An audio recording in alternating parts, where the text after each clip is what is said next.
الحمد لله رب العالمين، والصلاة والسلام على رسوله وخاتم النبيين وعلى آله الطيبين وأصحابه الطاهرين والمؤمنين والمسلمين كلهم أجمعين. أما بعد، فقد قال الله تبارك وتعالى في القرآن الكريم والفرقان المجيد: أعوذ بالله من الشيطان الرجيم. بسم الله الرحمن الرحيم. اليوم نختم على أفواههم وتكلمنا أيديهم وتشهد أرجلهم بما كانوا يكسبون. صدق الله العلي العظيم. எல்லாம் புகழும் அல்லாஹ் ஜல்ல ஷானுஹு தஆலா ஒருவனுக்கு உரித்தாகட்டுமாக. அருமைநாயகம் ஸல்லல்லாஹு அலைஹி வஸல்லம் அன்னவர்கள் மீதும் அவர்களுடைய பாக்கியம் நிறைந்த அவர்களுடைய உம்மத்தின் மீதும் எல்லாம் வல்ல அல்லாஹ் ரஹ்மானுடைய அன்பும் அருளும் என்றென்றும் நீண்டு நிலவட்டுமாக. ஆமீன். அல்லாஹ் தஆலா திருமறையில் பல்வேறு இடங்களில் அவன் படைத்த படைப்புகளில் ஆக சிறந்த படைப்பாக மனிதனை அல்லாஹ் சொல்லுகிறான். நிறைய இடங்களில் அல்லாஹ் இப்படி சொல்வான்: படைக்கப்பட்ட படைப்பினங்களில் சிறந்த படைப்பு மனிதன். அல்லாஹ் கேட்கிறான்: யா அய்யுஹல் இன்சான், என்னுடைய அருமை மனிதர்களே, மா கர்ரக பி ரப்பிக்கல் கரீம், சங்கையான ரப்பை உங்களை எது மறக்கடித்தது என்று கேட்டுவிட்டு அல்லாஹ் சொல்லுகிறான்: அல்லதி ஹலகக ஃபஸவ்வாக ஃபஅதலக். இந்த மனித சமூகத்தை நாம் நேர்த்தியான படைப்பாக, அழகான படைப்பாக அல்லாஹ் எப்படி விரும்பினானோ அதன் அமைப்பில் உங்களை நாம் படைத்திருக்கிற போது அந்த சங்கையான ரப்பை உங்களை எது மறக்க செய்தது என்று அல்லாஹ் ஜல்ல ஷானுஹு தஆலா திருமறையில் கேட்கிறான். இன்னொரு இடத்தில் அல்லாஹ் சொல்லுவான்: லகத் ஹலக்னல் இன்சான ஃபீ அஹ்ஸனி தக்வீம். மனித சமூகத்தை நாம் மிக அழகான படைப்பாக நாம் படைத்திருக்கிறோம் என்று அல்லாஹ் சொல்லுவான்.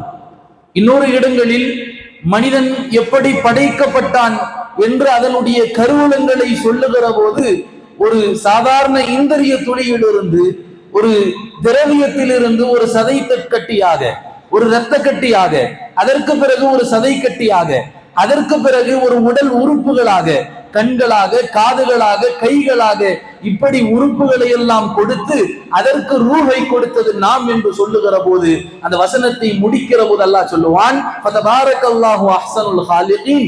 படைப்புகளில் ஆக சிறந்த படைப்பை ரப்புல் ஆலமீனை தவிர வேறு யாரால் படைக்க முடியும்? அந்த அல்லாஹ் பரக்கத்து பொருந்தியவன் என்பதாக சொல்லுகிறான். அது சொல்ல வருகிற ஆயத் இதுதான். ஆயத்தினுடைய கருத்து: அல்லாஹ் மனிதர்களை மிக அழகாக, செம்மையாக, நேர்த்தியாக, அழகான படைப்பாக அல்லாஹ் படைத்திருக்கிறான் என்று பல்வேறு வசனங்களில் அல்லாஹ் சுட்டி காட்டுகிறான். அல்லாஹ் படைத்திருக்கக்கூடிய உறுப்புகள், உச்சந்தலையில் இருந்து உள்ளங்கால் வரைக்கும் ரப்புல் ஆலமீன் இந்த மனித சமுதாயத்திற்கு வழங்கி இருக்கக்கூடிய உறுப்புகள், இந்த உறுப்புகளை சிந்திக்க சிந்திக்க, விளங்க விளங்க மனிதன் வியந்து போகிறான். காரணம், அத்தனை அற்புதங்களையும் அல்லாஹ் இந்த உறுப்புகளில் வைத்திருக்கிறான். நீங்கள் அல்லாஹ்வுடைய அருட்கொடைகளை சிந்திக்க வேண்டும் என்று சொன்னால் வேறு எங்கேயோ சிந்திக்க வேண்டும் என்று சிந்திக்க வேண்டாம். உங்கள் உடல் உறுப்புகளில் சிந்திக்கிற போது அதனுடைய மகத்துவத்தையும் ரப்புல் ஆலமீனுடைய உயர்வையும் மகிமையும் நீங்கள் விளங்கிக் கொள்வீர்கள் என்று அல்லாஹ் இன்னொரு வசனங்களில் சொல்லி காட்டுகிறான். அருமையானவர்களே, அப்பேற்பட்ட உறுப்புகளை கொடுத்த ரப்புல் ஆலமீன் அந்த உறுப்புகளின் எப்படி நாம் பாதுகாக்க வேண்டும் என்பதையும் இந்த மார்க்கம் சொல்லி தந்திருக்கிறது. உறுப்புகளில் கவனம் என்பதுதான் இன்றைய ஜும்மாவில் நமக்கான சிந்தனை. எப்படி உறுப்புகளை பாதுகாத்தல், அல்லாஹ் கொடுத்திருக்கக்கூடிய உறுப்புகளுக்கு எப்படி நன்றி செலுத்துதல். நன்றி செலுத்துதலை உலமாக்கள் 3 கட்டங்களாக பிரிக்கிறார்கள். ஒன்று, அல்லாஹ்வுடைய சில புனித கலிமாக்களை சொல்லி அவனுக்கு நன்றி செலுத்துவது. அல்லாஹ்வினுடைய தஸ்பீஹ்கள், அவனுடைய உயர்வு வாய்ந்த கலிமாக்களை சொல்லி அல்ஹம்துலில்லாஹ் சுப்ஹானல்லாஹ் என்று சொல்லி அவனை புகழ்ந்து அவனுக்கான நன்றி செலுத்துதல் ஒன்று. இரண்டாவது, ரப்புல் ஆலமீனை தொழுது ஓதி அவனுக்கு நன்றி செலுத்துதல். இது இரண்டு. வணக்க வழிபாடுகளால் அல்லாஹ்விற்கு நன்றி செலுத்துதல், இது இரண்டாவது கட்டம். மூன்றாவது கட்டம், அதுதான் இருப்பதிலேயே ஆக சிறந்த வணக்கம், இருப்பதிலேயே ஆக சிறந்த நன்றி என்னவென்று சொன்னால், அவன் கொடுத்த உறுப்புகளை, அவன் தடுத்த பாவங்களை விட்டும் அவன் உறுப்புகளை பாதுகாத்து இருத்துதல், இதுதான் அவனுக்கு செலுத்த வேண்டிய நன்றிகளில் ஆக சிறந்த நன்றி என்பதாக சொல்லி காட்டுவார்கள். அருமையானவர்களே, அல்லாஹ் ரப்புல் ஆலமீன் அவன் உறுப்புகளை தந்திருக்கிறான். இந்த உறுப்புகளுக்கு ரப்புல் ஆலமீனுக்கு எப்படி நன்றி செலுத்துவது, உறுப்புகளை பாவங்களை விட்டு எப்படி நாம் பாதுகாப்பது என்று அல்லாஹ் ரப்புல் ஆலமீன் இந்த மார்க்கம் சொல்லி தந்திருக்கிறது. ஒரு ஆயத்தில் அல்லாஹ் சொல்லி காட்டுவான், இன்ன ஸம்அ வல் பஸர வல் ஃபுஆத குல்லு உலாயிக கான அன்ஹு மஸ்ஊலா. உங்களுடைய காதுகள், வஅப்ஸர உங்களுடைய, வல் பஸர உங்களுடைய கண்கள், அதே போல் வல் ஃபுஆத உங்களுடைய செவிகள், குல்லு உலாயிக கான அன்ஹு மஸ்ஊலா, எல்லாமே மறுமை நாளில் அதற்கான கேள்விகள் இருக்கிறது. அல்லாஹ் கொடுத்த கண்களுக்கான கேள்வி உண்டு மறுமையில், அல்லாஹ் கொடுத்த செவிகளுக்கான கேள்வி உண்டு மறுமையில், அதே நேரத்தில்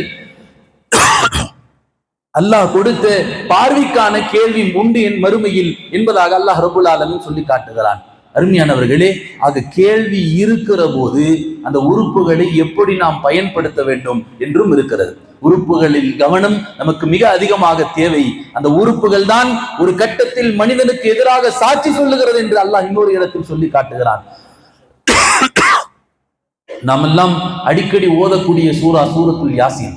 அந்த யாசீனில் ஒரு வசனம் வருகிறது. அல்லாஹ் சொல்லுவான், அல் யௌம நக்திமு அலா அஃப்வாஹிஹிம், நாளை மறுமையில் உங்களுடைய வாய்க்கு முத்திரையிடப்படுகிறது, நீங்கள் பேசக்கூடிய நாவுக்கு முத்திரையிடப்படுகிறது. இந்த நாவு தானே என்ன வேண்டுமானாலும் உலகத்தில் பேசிக் கொண்டிருக்கிறது. எத்தனை கட்டங்களில் தப்பிப்பதற்காக வேண்டிய எத்தனை பொய்கள் எல்லாம் அல்லாஹ்விற்கு தெரியும். இந்த நாவு எப்படிப்பட்டது என்று ரப்புல் ஆலமீனுக்கு தெரியும். எனவே தான் அல்லாஹ் சொல்லுகிறான், அல் யௌம நக்திமு அலா அஃப்வாஹிஹிம், உங்களுடைய நாவுக்கு பூட்டு போடப்படுகிறது. வதுகல்லிமுனா ஐதீஹிம், உங்களுடைய கரங்கள் பேசும். வதஷ்ஹது அர்ஜுலுஹும், உங்களுடைய கால்கள் அவனுக்கு எதிராக சாட்சி சொல்லும்.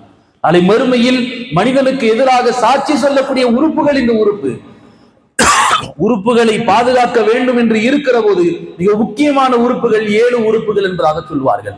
கண், காது, வாய், அதே நேரத்தில் 2 கரங்கள், 2 கால்கள். இந்த உறுப்புகளை மிக அதிகமாக பாதுகாக்கப்பட வேண்டியவை. ஏன் பாதுகாக்கப்பட வேண்டியவை? நாளை மறுமையில் இதுதான் ஒரு மனிதனுக்கு எதிராக சாட்சி சொல்லுகிறது.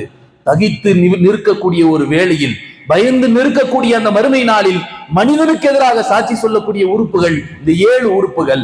அல்லாஹ் அவனுடைய நாவுக்கு முத்திரையிட்டு விடுகிறான். கைகள் பேசுகிறது, கரங்கள் பேசுகிறது என்று அல்லாஹ் ரப்புல் ஆலமீன் சொல்லி காட்டுகிறான். அருமையானவர்களே, இன்னொரு வசனத்தில் அல்லாஹ் இப்படி சொல்லி காட்டுவான், ஷஹீத அலைஹிம் ஸம்உஹும் வ அப்சாருஹும், ஒரு மனிதனுக்கு எதிராக சாட்சி சொல்லக்கூடிய விஷயங்களில் இதுவும் ஒன்று அவனுடைய செவிகள், வஅப்சாரும் அவனுடைய கண்கள், இதெல்லாம் தாண்டி ஜுலூதுஹும் அவனுடைய உடலில் ஒட்டி இருக்கக்கூடிய சதையோடு ஒட்டி இருக்கக்கூடிய தோள்கள், சதையோடு ஒட்டி இருக்கக்கூடிய தோள்களும் மனிதனுக்கு எதிராக சாட்சி சொல்லுகிறது. மறுமையில் திக்குமுக்காடி நிற்கிற போது மனிதனுக்கு எதிராக இது அத்தனையும் உலகத்தில் மனிதன் என்ன விஷயங்கள் எல்லாம் செய்தானோ, இது எதுவெல்லாம் ஈடுபடுத்தினானோ, ஹராமான விஷயங்களில் ஈடுபடுத்தினான் என்கிற விஷயத்தை அவனுடைய தோளும் சாட்சி சொல்லும் என்பதாக அல்லாஹ் சொல்லி காட்டுகிறான். அருமையானவர்களே, ஆக தோல் சாட்சி சொல்லுகிறது என்று சொல்லுகிற போது அல்லாஹ் இன்னொரு இடத்தில் மனிதன் கேட்கிறான் அந்த தோலை பார்த்து, வகாலு லி ஜுலூதிஹிம் லிம ஷஹீதும் அலைனா, என் உடலில் இருக்கக்கூடிய தோள்கள் நீங்கள் எப்படி சாட்சி சொல்வீர்கள்? எப்படி சாட்சி சொல்ல முடியும்? யோசித்து பார்க்க முடியவில்லை. தோல் சாட்சி சொல்லுகிறது என்று இருக்கிற போது எப்படி சாட்சி சொல்வீர்கள் என்று மனிதன் கேட்கிறான்.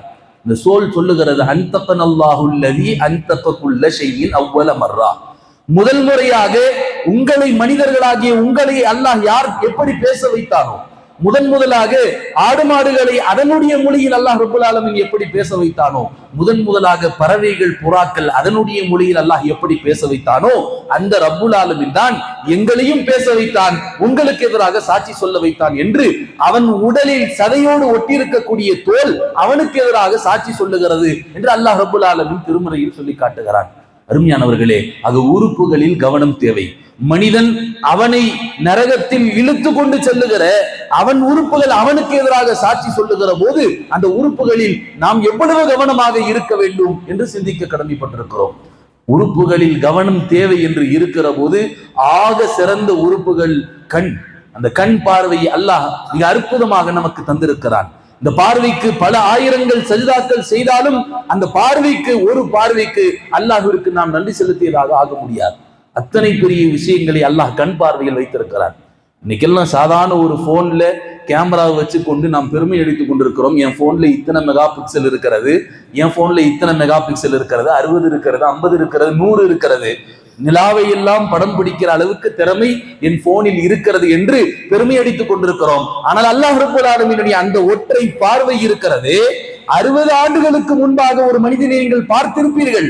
60 ஆண்டுகளுக்கு பிறகு அவரை பார்த்தால் ஞாபகம் வருகிற அளவுக்கு அல்லாஹ் பார்வையை ஆக்கி வைத்திருக்கிறான். அந்த பார்வைக்கு நீங்கள் கோடி சஜிதாக்கள் செய்தாலும் அல்லாஹ் கொடுத்த ஒற்றை பார்வைக்கு அது ஈடாகாது. இன்றைக்கும் பல அறுவை சிகிச்சைகள் எல்லாம் செய்யப்படுகிறது. ஆனால் அல்லாஹ் கொடுத்திருக்கக்கூடிய சிறந்த பார்வையை, அப்படிப்பட்ட ஒரு பார்வையை உலகத்தில் யாரும் கொடுக்க முடியாது என்கிற அளவுக்கு அல்லாஹ் ரப்பல் ஆலமீன் உங்களுக்கு பார்வையை தந்திருக்கிறான். அருமையானவர்களே, அந்த பார்வையை ஹராமான விஷயங்களில் செலவு செய்கிற போது அதே பார்வை நாளை அல்லாஹ்விடத்திலே சாட்சி சொல்லி உங்களை நரகத்தில் இழுத்து செல்லுகிறது என்று அல்லாஹ் ரப்பல் ஆலமீன் சொல்லி காட்டுகிறான். ஹராமான விஷயங்களை பார்த்தல், பெருமானார் ஸல்லல்லாஹு அலைஹி வஸல்லம் ஒரு நபி மொழியில் மிக அழகாக சொன்னார்கள். கண்கள் விபச்சாரம் செய்கிறது, கண்கள் விபச்சாரம் செய்கிறது என்பதாக சொன்னார்கள். கண்களினுடைய விபச்சாரம் எது? ஒரு மனிதன் ஹராமான பார்வை பார்க்கிற போது இதுதான் கண்களுக்கான விபச்சாரம். சொன்னார்கள் கரங்கள் விபச்சாரம் செய்கிறது. கரங்களுக்கான விபச்சாரம் எது? ஒரு மனிதன் ஹராமான விஷயங்களில் தன் கைகளை செலவிடுகிற போது, அது வட்டியை கொடுக்கிற போது, வாங்குகிற போது அந்த கைகள் விபச்சாரம் செய்கிறது என்பதாக சொன்னார்கள். நா விபச்சாரம் செய்கிறது, உங்களுடைய நாக்கு விபச்சாரம் செய்கிறது. நாக்கினுடைய விபச்சாரம் எது என்று பெருமானார் சொல்லுகிற போது சொன்னார்கள், ஹராமான விஷயங்களை பேசுகிற போது, தவறான வார்த்தைகள், புறம் கோள்கள் இதெல்லாம் உங்களுடைய நாவிலிருந்து வருகிற போது உங்கள் நாக்கு விபச்சாரம் செய்கிறது என்பதாக அல்லாஹ் ரப்பல் ஆலமீன் பெருமானார் ஸல்லல்லாஹு அலைஹி வஸல்லம் சொல்லி காண்பித்தார்கள். அருமையானவர்களே, ஆக கண்ணினுடைய விபச்சாரத்தில் இருந்து நம் கண்களை பாதுகாத்துக் கொள்வது, இது நம்மினுடைய உறுப்புகளினுடைய விஷயத்தில் கவனம் செலுத்த வேண்டிய தேவை இருக்கிறது. ஏன் இதே கண் தான் நாளை மறுமையில் உங்களுடைய நாவு பேசுவதற்கு பதிலாக இந்த கண்கள் உங்களுக்கு எதிராக சாட்சி சொல்லும் என்று அல்லாஹ் ரப்பல் ஆலமீன் சொல்லி காட்டுகிறான். அருமையானவர்களே, கண்ணை பாதுகாக்கிற போது என்ன கிடைக்கிறது தெரியுமா? லzzத்துல் இபாதா. உலமாக்கள் எழுதுகிறார்கள், இபாதத்தில் ருசி கிடைக்கிறது, இபாதத்தில் ருசி கிடைக்கிறது. இன்றைக்கு தொழுக வேண்டும் என்று ஏன் சிரமமாக இருக்கிறது? நம்முடைய பார்வை சரியில்லை, பார்வை தவறாக இருக்கிற போது அதனால் தொழுகையில் இன்பம் இல்லை. தொழுகையில் இன்பம் கிடைக்க வேண்டுமா? எந்த இபாதத்திலும் இன்பம் கிடைக்க வேண்டுமா? உலமாக்கள் சொல்லுவார்கள், உங்கள் பார்வையை அழகான முறையில் ஆக்கி கொள்ளுகிற போது மிகப்பெரிய பலனை அல்லாஹ் தருகிறான். லzzத்துல் இபாதா, இபாதத்தில் அல்லாஹ் ருசியை ஏற்படுத்துகிறான். அருமையானவர்களே, நம் முன்னோர்கள் பார்வையை பேணுதல் செய்திருக்கிறார்கள். பார்வை முக்கியமான மார்க்கத்தினுடைய பாலியல் ஒழுக்கங்களை சொல்லி தருகிற போது மிக முக்கியமாக சொல்லுகிற முதல் விஷயம் என்ன தெரியுமா? உங்கள் பார்வையை கட்டுப்படுத்துங்கள். விபச்சாரம், உங்களுடைய மறை உறுப்புகளை எல்லாம் கட்டுப்படுத்துங்கள் என்று அடுத்த வார்த்தையில் பேசுகிறது. முதல் வாசகம் என்ன? குல்லில் முஃமினீன யகுல்லூ மின் அப்சாரிஹிம், பார்வையை தாழ்த்துங்கள் என்று சொல்லுகிறது. ஆண்களுக்கும் பெண்களுக்கும் உங்கள் பார்வையை தாழ்த்துங்கள். இதுதான் பாலியல் ஒழுக்கங்களில் மிக ஆக உயர்ந்த ஒழுக்கம் என்பதாக சொல்லி தருகிற இந்த மார்க்கம். பெருமானார் ஸல்லல்லாஹு அலைஹி வஸல்லம் அவர்களுடைய பிரியத்திற்குரிய மனைவி அன்னை ஆயிஷா ரலியல்லாஹு அன்ஹா ஹஜ்ஜுக்காக வேண்டி சென்றிருக்கிறார்கள். தன் முகத்தை யாரும் பார்த்து விடக் கூடாது என்று எவ்வளவு அழகாக மறைத்தார்கள். பொதுவாக உம்ராவிற்கோ அல்லது ஹஜ்ஜுக்கோ சென்று இருக்கக்கூடிய ஒரு பெண்மணி தன் முகத்தை மறைக்க கூடாது என்பது ஷரியத்தினுடைய சட்டம். முகத்தில் ஏதாவது உரசி விடக்கூடாது, ஒரு துணி முகத்தில் பட்டுவிடக்கூடாது என்று ஷரியத்தினுடைய சட்டம். ஆனாலும் ஆயிஷா ரலியல்லாஹு அன்ஹா எத்தனை அழகான காரியத்தை செய்தார்கள் தெரியுமா? பெருமானாரோடு பயணிக்கிற நாம் சில நேரங்களில் அந்நிய சஹாபாக்கள் வந்து கேள்விகள் எல்லாம் கேட்பார்கள், அவர்களுடைய பார்வையில் நாம் பட்டு விடுவோம் என்பதற்காக வேண்டி அற்புதமான விஷயத்தை செய்தார்கள். ஒரு குச்சியை தலையில் சுருவி அந்த குச்சிக்கு மேலாக ஒரு திரையை, ஒரு திரைச்சேலையை தொங்க விடுகிறார்கள். முகத்தை மறைப்பதற்கு. எங்கே முகத்தை மறைத்தார்கள்?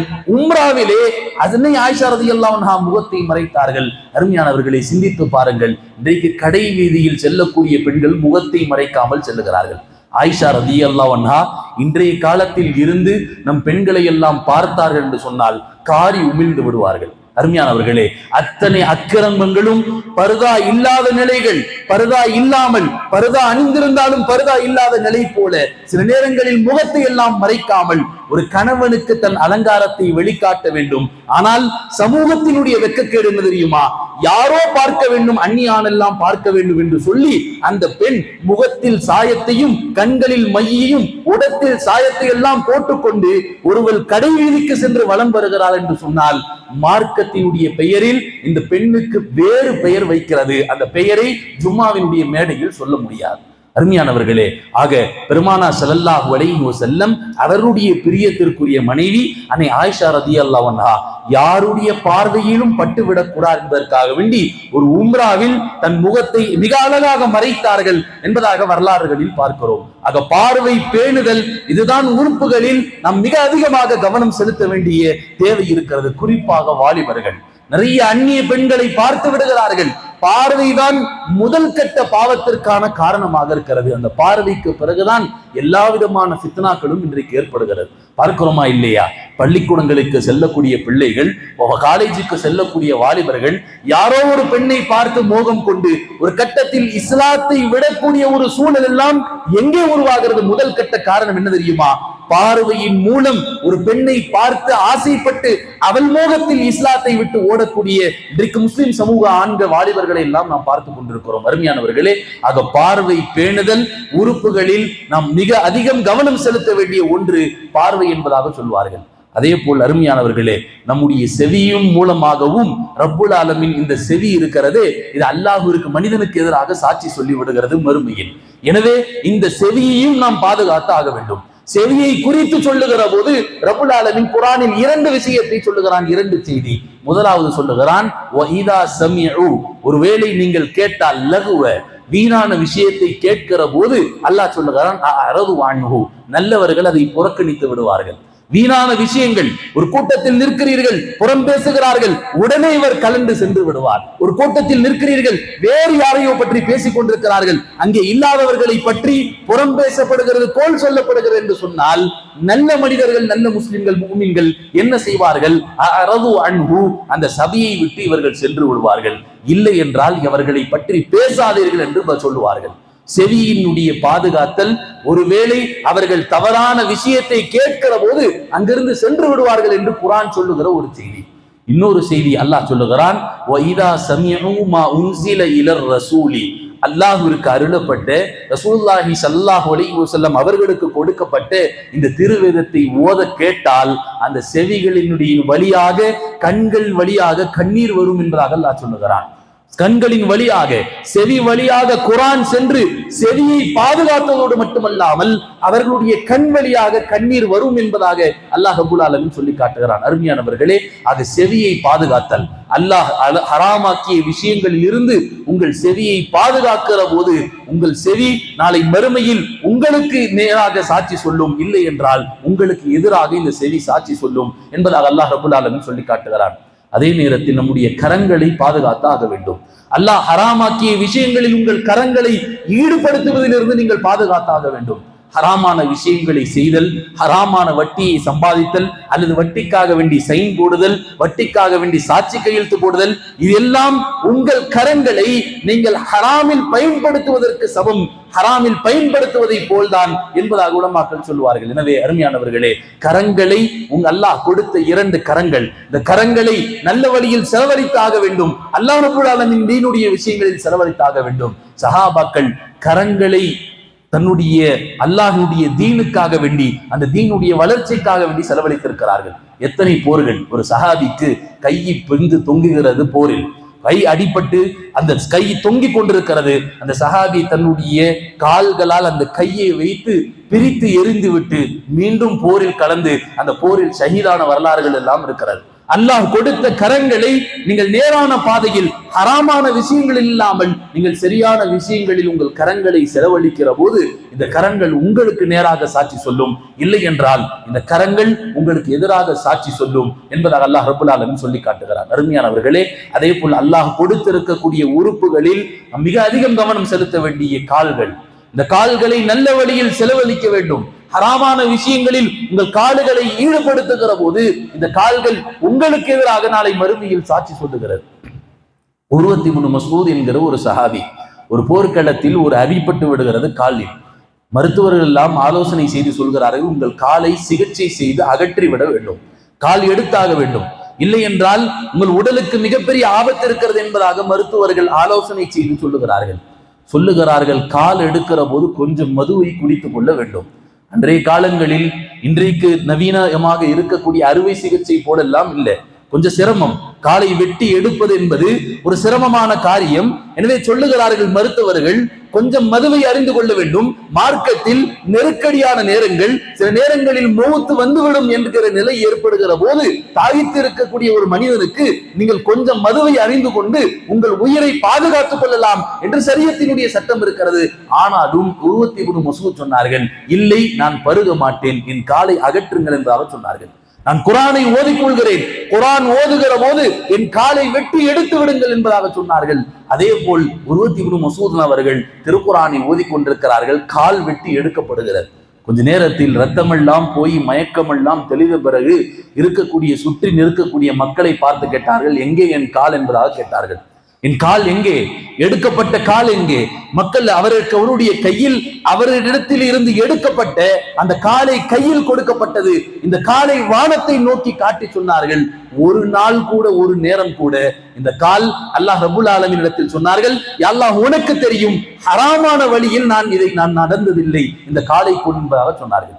ஒரு நொடி பொழுது கூட நான் ஹராமான வழியில் என் காலை நான் செலவழித்ததில்லை, இதற்கு நீ சாட்சியாக இருக்கிறாய் என்று ரப்புல் ஆலமீன் இடத்தில் சொன்னார்கள். ஒரு கால் இல்லை என்றாலும் இன்னொரு காலை எனக்கு தந்திருக்கிறாய் என்று சொல்லி அதே அல்லாஹ்விடத்தில் நன்றியும் செலுத்துகிறார்கள். அல்ஹம்துலில்லாஹ் என்று சொல்லுகிறார்கள். அதே காலை மக்களிடத்தில் சொன்னார்கள், இந்த காலை குளிப்பாட்டுங்கள், இந்த காலை குளிப்பாட்டுங்கள், இதற்கு வெள்ளை துணியால் கஃன் எடுங்கள், நான் மௌத்தாகி அடங்குவதற்கு முன்பாக எங்கே கபர் இருக்கிறதோ அதே இடத்தில் இந்த காலையும் அடக்கி விடுங்கள் என்பதாக சொன்னார்கள். நான் அல்லாஹ்விடத்தில் சொல்லுவேன், நான் வருவதற்கு முன்பாக என் கால் சொர்க்கத்திற்குள் நுழைந்திருக்கிறது என்று அல்லாஹ் ரப்புல் ஆலமீனிடத்தில் என்னால் சொல்ல முடியும் என்று உர்வத் இப்னு மஸ்ஊத் சுற்றி இருக்கிற நபரிடத்தெல்லாம் சொல்லுகிற போது எல்லோரும் வியந்து பார்த்தார்கள். அருமையானவர்களே, சொன்னார்கள், ஒரு நொடி பொழுது கூட, ஒரு கட்டங்களில் கூட நான் ஹராமான விஷயங்களில், ஹராமான வழிகளில் என் காலை நான் செலவழித்ததில்லை என்று உர்வத் இப்னு மஸ்ஊத் சொல்லியிருக்கிறார் என்று சொன்னால், அருமையானவர்களே, நாம் சிந்தித்து பார்க்க வேண்டும். நம் உறுப்புகள், அல்லாஹ் கொடுத்த உறுப்புகள் எத்தனை அழகாக அல்லாஹ் நேர்த்தியாக நம்மை படைத்திருக்கிறான். கண்களை கொடுத்திருக்கிறான், கரங்களை கொடுத்திருக்கிறான். இந்த உறுப்புகளை எல்லாம் அவனுக்கு நாம் அன்றி கட்டத்தனமாக இதை ஹராமான வழியில் செலவழித்துக் கொண்டிருக்கிறோம் என்று சொன்னால், இதே உறுப்புகள் உங்களை நரகத்தில் கொண்டு போய் சேர்த்து விடும் என்பதில் எந்த விதமான சந்தேகமும் இல்லை. அருமையானவர்களே, இந்த உறுப்புகள் எல்லாம் சரியாக இயங்க வேண்டும் என்றால், ஈமானி அடிப்படையில் ஒருவனுடைய உறுப்பு ஷரியத்திற்கு மாற்றமாக முறையில் நடக்கக்கூடாது என்றால், முதலில் அவன் சுத்தப்படுத்த வேண்டியது உள்ளத்தை சுத்தப்படுத்துகிற போது உள்ளத்திலிருந்து தான் எல்லா விதற்கு உறுப்புகளுக்கும் கனெக்ஷன் வருகிறது. எனவே உள்ளத்தை சுத்தப்படுத்தி விட்டால் உறுப்புகள் சரியாக இயங்கும். அது அல்லாஹ்வால் எங்கே செலவழிக்கப்பட வேண்டும் என்று இந்த மார்க்கம் சொல்லி இருக்கிறதோ அதன் வழியில் இந்த உறுப்புகள் செலவாகும். இல்லை என்றால் அல்லாஹ் ஹராமாக்கிய விஷயங்களில் உறுப்புகள் செலவாகிவிடும். பெருமானார் ஸல்லல்லாஹு அலைஹி வஸல்லம் மிக அற்புதமாக சொன்னார்கள், அலா இன்ன ஃபில் ஜஸதி முத்கா, அறிந்து கொள்ளுங்கள், உங்கள் உள்ளத்தில், உங்கள் உடம்பில் ஒரு சதை கட்டி இருக்கிறது, ஒரு சதை கட்டி உங்களுடைய உள்ளம். சொன்னார்கள் பெருமானார், அலா வஹியல் கல்ப், அதுதான் உள்ளம் என்பதாக சொன்னார்கள். வ இன் சலுஹத், அந்த உள்ளம் சரியாகிவிட்டால் சலுஹ சாயிரு ஜஸதி குல்லு, உங்கள் உடல் உறுப்புகளில் இருந்து வெளியாகக்கூடிய அத்தனை அமல்களும் சரியாக இருக்கும். அந்த உடல் உறுப்புகளில் சதை கட்டி உள்ளம் சீர்கட்டு விட்டால் கெட்டு போய் கிடக்கிறது உள்ளம். இன்றைக்கு பாவங்கள் செய்து செய்து உள்ளங்கள் எல்லாம் இருண்டு போய் கிடக்கிறது. அதனால்தான் எத்தனை பயான்கள் கேட்டாலும், எத்தனை நல்ல விஷயங்கள் கேட்டாலும் ஜும்மா முடிஞ்சு இந்த காதுல வாங்கி இப்படி விட்டுட்டு போகக்கூடிய ஒரு சமூகமாக இன்றைக்கு நாம் இருக்கிறோம். எத்தனை மேடங்களில் நல்ல விஷயங்கள் சொல்லப்படுகிறது. அஜர்த்து நல்லதுதானே சொல்றாரு, நம்முடைய சொர்க்கத்துக்கு தானே, நம்முடைய கபருக்கு தானே என்று உட்கார்ந்து சிந்திக்கக்கூடிய ஒரு தருணத்தை கூட நம்முடைய உள்ளம் ஏற்றுக்கொள்ளவில்லை. ஆனால் உள்ளம் இருண்டு போய் கிடக்கிறது. அல்லாஹ் சொல்லுவதை போல ஹதமல்லாஹு அலா குலூபிஹிம், அல்லாஹ் பாதுகாக்க வேண்டும். அல்லாஹ் உள்ளத்தில் முத்திரையிட்டு விட்டான், உள்ளத்தை இருட்டாக்கி விட்டான். ஹதமல்லாஹு அலா குலூபிஹிம் வ ஸம்இஹிம் வ அப்சாரிஹிம். கெட்ட மனிதர்களை பார்த்து அல்லாஹ் சொல்கிறான், என்ன தெரியுமா? அவர்கள் உள்ளத்தை நாம் முத்திரையிட்டு விட்டோம், சீலடித்து விட்டோம். உள்ளத்துல எந்த நல்ல விஷயமும் இறங்காது. எத்தனை பெரிய மேடை போட்டு எவ்வளவு பெரிய அவுளியாக்களை கூட்டு வந்து பயான் பேசினாலும் உள்ளத்தில் எந்த நல்ல விஷயம் இறங்காது. அப்பேற்பட்ட ஒரு மனிதர்களாக நாம் இருந்து விடக்கூடாது. எனவே அருமையாளர்களே, ஆக உறுப்புகளை சரியாக இயங்க வேண்டும் என்றால் உள்ளம் சரியாக இருக்க வேண்டும். உடல் உறுப்புகளில் நாம் ஹராமான வழியில் நம் உறுப்புகளை செலவிடுகிற போது அல்லாஹ் எதெல்லாம் விட்டு பாவங்களை விட்டு தடுத்திருக்கிறானோ அந்த பாவங்களில் உங்கள் உறுப்புகளினுடைய நேரத்தை செலவிடுகிற போது அதே உறுப்புகள் தான் நாளைக்கு உங்களுக்கு எதிராக சாட்சி சொல்லி உங்களை நரகத்தில் கொண்டு போய் சேர்த்து விடும் என்பதாக அல்லாஹ் ரப்பல் ஆலமீன் சொல்லி காட்டுகிறான். வல்ல ரஹ்மான் அந்த வகையில் நம்முடைய உறுப்புகளை எல்லாம் நல்ல இபாதத்துகளில் செலவிடக்கூடிய நல்லடியார்களாக அல்லாஹ் நம்மை ஆக்கி அருள்வானாக. தொழுகை கடைசி வரைக்கும் பேணுதலாக நம்முடைய உறுப்புகளை கொண்டு இபாதத்துகள் மட்டும் செய்யக்கூடிய ஒரு உறுப்புகளாக அல்லாஹ் நம்மை ஆக்கி அருள்வானாக. வாஹிரு தஅவானா அல்ஹம்துலில்லாஹி ரப்பில் ஆலமீன்.